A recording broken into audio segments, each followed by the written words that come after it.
Hi everyone. So today I just wanted to talk a little bit about triggers. Now this for eating disorders is a massive thing, and when I had anorexia, it was everything really. It really kind of dictated how I lived my life day to day because I had so many triggers that I was trying to avoid all the time. It could have been something someone said, it could be something they did, something I ate, something I didn't eat, something I saw on social media, on TV, anything. And it was really exhausting. It was it was so tiring and stressful trying to avoid them all the time because they were everywhere. It was kind of like whack-a-mole. kind of you dodge one, or you try and get rid of one, and then another one kind of pops up, and you just it's just a knackering process. And for everyone around me as well, like particularly mum, she kind of knew what my triggers were as well, so she was constantly having to avoid them and walk on eggshells all the time, particularly around meal times. Like if something didn't quite go to plan or how it normally would, then that would it was like kind of flicking a switch, and I would just spiral into, I don't know, this kind of anorexic voice would just take over, and I I would feel like I had completely lost control. Um, and so looking back, and I don't know, I haven't really thought about triggers a huge amount since I recovered, but actually thinking back to them now, there are so many triggers that we have outside of eating disorders or mental health issues that are just so kind of day to day. Like, for example, I know how I'm going to react if my boyfriend makes a comment about me doing the washing up or not doing the washing up. And I know kind of exactly how that situation is then going to pan out.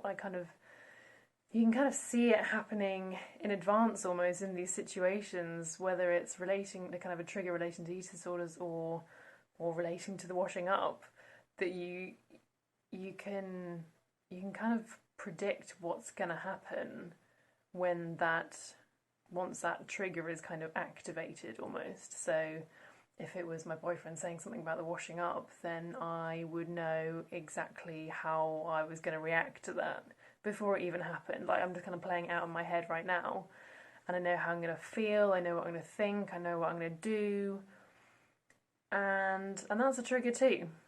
That's exactly the same as any other trigger that I used to have when I had an eating disorder. And the crazy thing is that for all those triggers, I do know what's going to happen in advance. Again, whether it's something relating to food or not, I can predict how that situation is going to pan out. And yet we let that happen. It feels at the time that we don't have any control, but actually we know in our minds what's going to happen. So why do we let it pan out that way? And sometimes it doesn't feel like a conscious choice we have. But actually, what's stopping us from kind of breaking that cycle, almost kind of putting a circuit breaker in there to stop ourselves early in that kind of spiraling process when that trigger is seems to be kind of activated, and actually stop ourselves from playing out that situation and those behaviors that we have in our heads in advance. Because actually, if we know what's going to happen in advance of it happening, then what's to stop us from doing that?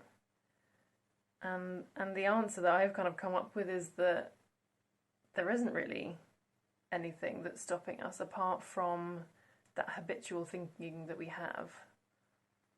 And again, when we have those habits and those kind of thinking patterns that are so set in, it feels like we can't change them. But actually, it's just noticing that actually we have the power to break that cycle of thinking. So when my boyfriend makes that comment, me just being aware of the fact that I know how my thinking can play out in this situation, me noticing that, and then making a choice about what I want to happen next. Because we make these kind of, it's kind of like a reflex, isn't it? That actually we don't, if we kind of rewire our thinking, which sounds more complicated than it is, then actually maybe our triggers don't need to have that kind of power over us that we think they do. And I think kind of looking back to when I had my eating disorder, God, I wish I'd thought that back then, because that would have saved me a whole lot of stress and anxiety, and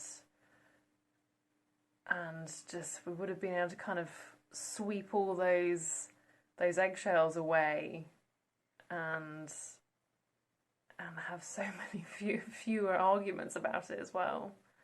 So I think, I mean, this may seem totally unrealistic to you if you're watching this now, but what I'd kind of urge you, encourage you to do is just kind of be open to the idea that actually the triggers that we have, they're no more than kind of a series of habitual thoughts that we have about something. Because ultimately, the triggers aren't the things themselves, it's what we think about those things. So it's not my boyfriend, it's not what got anything to do with the washing up, it's what I think about what he's saying about the washing up. Or it's not about how my mum serves up dinner, it's about what I think about that. Because if it was the thing itself that was causing me to spiral, then it would be the same for everyone. Everyone would react in the exact same way. So actually it's about how we think about those things and those thinking patterns that I've talked about that is actually causing us to feel a certain way. So what I'd really encourage you to do, and I'd love to hear what you think about it, is just kind of notice when your thinking is starting to go south after those kind of so-called triggers have been activated. And just kind of think, okay, well, what if I don't kind of go down the rabbit hole? What if I don't have to believe the story that is currently going through my mind about this thing that's happened?